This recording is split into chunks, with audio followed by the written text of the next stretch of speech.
This is Alan Bush with ADMIS. In the stock index futures, seeing prices higher in the overnight trade linked to reports that China may soon announce new stimulus measures. However, countering this to some degree were the weaker than expected economic reports here in the U.S. this morning. We had durable goods coming in down 13.2%. The guess was down 5%. This is the weakest number in about 3.5 years. Also, we had second quarter gross domestic product coming in only up 1.3%. The guess was up 1.7%.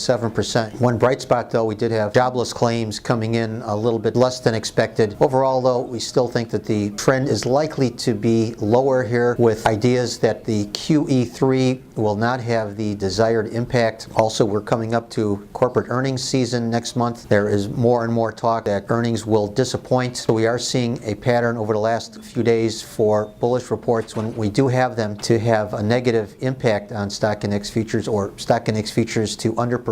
So from here, we'll probably see lower prices in stock index futures today, even though we are currently higher. Over in the currency markets, the euro currency trading higher. This after the China economic stimulus rumors hit the market. We continue to feel, though, that the deteriorating economic conditions in the eurozone will dominate, and the euro currency will probably come under some pressure, even though right now the euro currency is higher. The Australian dollar sharply higher. This, of course, based on the Chinese economic stimulus rumors. However, we're inclined to believe that these gains will not continue, and there will be a move toward lower prices from these current higher levels in the Australian dollar. Longer term, we continue to believe that the Canadian dollar will gain on the Australian dollar, even though that is not the case today. And in the credit markets, we had 8 days of consecutive gains in the treasuries. Of course, today we are seeing some pressure. I'm inclined to believe that while we are lower in treasuries right now, there's a very good chance that we will close higher on the day. Of course, that would make the 9th consecutive day of gains for treasuries if that were to be the case. So from here, look for a recovery in the credit futures market. Longer term, we still believe that a weakening global economic situation will probably continue to support the credit markets. We still believe that there's a very good chance that we will be testing contract highs in the credit markets. Once again, these are my opinions alone and are not the opinions of ADMIS or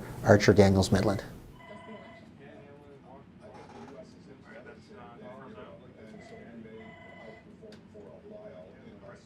Really begins this structural reform process around the world.